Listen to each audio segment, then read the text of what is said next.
Oi, pessoal, eu sou a Dani, esse é o Vontade de Ler e hoje nós vamos continuar a nossa pequena saga pela literatura infanto-juvenil com A Bolsa Amarela.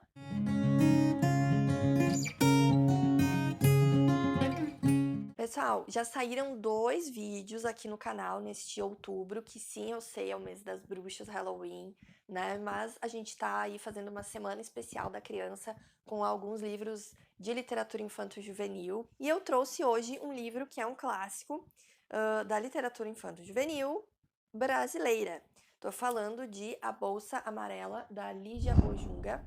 Para quem não conhece, a Lígia Bojunga, ela foi uma escritora brasileira ah, conhecidíssima, muito prolífica, ela tinha o próprio selo editorial dela, inclusive aqui no final do livro traz a lista de obras dela que ela lançou pelo próprio selo, que é a Casa Lígia Bojunga, né? Deus, sei se vai estar focando. E, enfim, muitas obras. E eu escolhi trazer essa porque eu acho que é uma das mais conhecidas e mais interessantes. Acredito, inclusive, que ela já foi mais conhecida do que ela é hoje. Para quem não sabe, aí eu sou professora de língua inglesa e portuguesa, então nas escolas eu lembro de ver bastante ainda enquanto eu era criança, adolescente, mas hoje em dia já é um pouco mais difícil, pelo menos nas escolas onde eu trabalhei, de encontrar os livros da Lígia. E quando a gente encontra, estão lá meio que esquecidos, assim, né? Tudo bem que eles não são tão recentes. Deixa eu ver aqui, A Bolsa Amarela é de 76. Mas assim, os temas são extremamente atuais, esse aqui então nem se fala.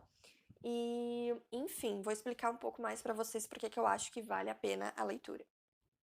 Aqui na Bolsa Amarela, a gente vai conhecer a história de uma menina que se chama Raquel.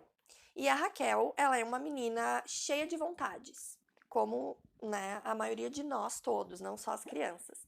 Mas a Raquel, ela é uma criança que é cheia de vontades, e ela é daquelas que tem uma família, né, de adultos muito ocupados e tal, né? E eles não ligam muito para as vontades dela. É daquele tipo de gente grande que fica dizendo que criança não tem vontade, criança não tem querer. E aí, o que que ela faz? Ela vai nos contar a história dela e dessas vontades dela e o que que é então essa bolsa amarela que dá o título. É uma grande bolsa velha aonde ela vai guardar, vai esconder essas vontades, né? Porque chega um momento onde 3 delas, as 3 principais, já estão tão grandes e tão difíceis de lidar, já estão fazendo assim até com que ela sofra de certa forma, porque ela acaba que os adultos debocham dela ou desfazem, assim, né, criticam, enfim, quando ela revela essas vontades, esses desejos, esses quereres. E aí ela acaba, então, escondendo tudo no fundo da bolsa amarela e ela leva essa bolsa junto para lá e para cá. Conforme a história vai passando, a gente vai vendo que essa bolsa vai ficando cada vez mais cheia, mais cheia. Daqui a pouco ela já tá assim tão pesada que fica difícil, né? Vai povoando, essa bolsa ela vai sendo povoada aí por alguns personagens reais ou imaginários, ou reais e imaginários, daí vai da leitura e interpretação de vocês, né? Mas a verdade é que ela vai carregando de tudo um pouco nessa bolsa. E aí a gente pode ter aí uma leitura mais literal ou uma leitura mais metafórica, né?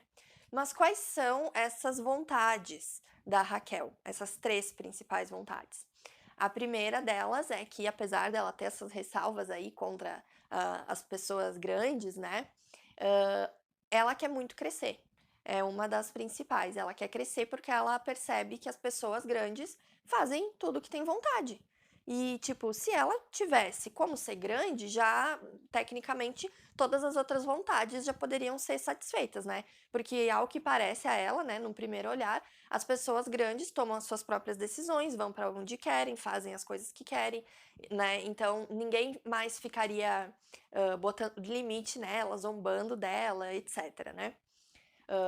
Zombando, o que eu quero dizer é porque ela conta, né? Ela revela aqui em alguns momentos muito brava ou muito triste, que quando ela revela as vontades que ela tem, os pensamentos que ela tem, porque ela é uma criança extremamente imaginativa e criativa e, enfim, as pessoas riem, né? Como muito adulto faz às vezes, tipo, ai, deixa pra lá, ou ai, tá viajando, sabe? Ah, coisa de adulto mesmo, né? Pior que adulto é chato paca, né? Fala sério. Então, essa vontade de crescer é uma das que ela tem. A outra vontade é muito interessante e eu acho que geraria umas boas discussões aí em sala de aula, o meu professor aqui falando, que é a vontade dela de ser menino. E pelo amor de Deus, não vão lá a patrulha do politicamente, né? Falar em ideologia de gênero. A vontade dela de ser de menino, na verdade, é porque ela, mesmo novinha, percebe que o mundo mede os direitos e deveres de uma menina e de um menino com réguas bem diferentes, né? A Raquel, ela tem irmãos e irmãos mais velhos, e ela observa que o tratamento que ela tem, que os irmãos têm, é bem diferente. Ou, enfim, outros personagens ali, meninos, né? Então ela diz que, ai, que saco ter nascido menina, porque se ela tivesse nascido menino, talvez as coisas seriam mais fáceis, né? E então eu, como, né, menina, hoje mulher, percebo que realmente, né, gente, é indiscutível o quão diferentes são aí, realmente, né, é quase que os direitos, porque vai dizer que é igual, não é, a gente sabe que não é, né? Enfim, não vou polemizar mais do que provavelmente já estou polemizando. E a terceira vontade é de ser escritora, ela quer muito ser escritora. E no início da história ela diz que essa vontade não estava mais conseguindo segurar, então ela teve que começar a botar no papel. Mas aí quando encontraram as coisas que ela estava escrevendo, o que é bem curioso, porque como ela sentia muita falta de um diálogo aberto, assim, né, com as pessoas ao redor dela, seja os irmãos ou os pais, ela começou a escrever cartas para um amigo imaginário. E aí, obviamente, sendo esse amigo imaginário, as respostas do amigo também era ela que escrevia. Então, ela escrevia ambos os lados, né? E acabou que, quando acharam as cartas, nossa, né, a família toda, aquela coisa, sabe aquela situação super constrangedora do almoço de domingo, pegar o teu negócio, como se lessem o teu diário para toda a família, né? Enfim, tadinho. Esse galo aqui vai ser um dos grandes companheiros dela na história. E eles têm diálogos muito interessantes. Ela esconde esse galo também na bolsa amarela. E, enfim, gente, é mais uma daquelas histórias, né, que a gente lê e, como eu disse, tu pode ir só pelo viés literal, mas é impossível a gente não perceber algumas coisas como metáforas, né, e até como lições, assim, e não só para as crianças, para os adultos também. Essa história, ela funciona quase que como um mini romance de formação, sabe? O romance de formação é aquele que você acompanha o crescimento, o amadurecimento do protagonista, né? Às vezes dele já adulto ou da juventude para a idade adulta. Aqui seria de uma Raquel mais criança para uma Raquel que começa a ter mais noção mesmo, né? Das coisas, porque ela vai aprendendo a lidar melhor com essas vontades, vai descobrir que daqui a pouco não é preciso ela esconder, né, essas vontades, vai aprendendo a também se colocar como ainda uma criança, mas dizer, tipo, ei, eu tô aqui, as minhas vontades devem ser ouvidas e respeitadas, e etc. Então ela vai amadurecendo ao longo da história, percebendo se essas vontades dela realmente cabem ou não na vida que ela quer ter. E a gente vai aprendendo junto com ela, né? Só que daí agora, relendo A Bolsa Amarela, eu fiquei com muita vontade de ler todas as outras obras dela. E, como eu disse, a editora que traz é a própria editora da autora, que é Casa Lígia Bojunga. É bem fácil de encontrar ainda hoje as obras dela, tá? Para quem se interessar aí. Ela foi uma autora que ficou super conhecida fora do Brasil. Ela chegou a ganhar 2 prêmios que são muito importantes da literatura infanto-juvenil, que é o prêmio Hans Christian Andersen e o Alma, que é da Astrid Lindgren.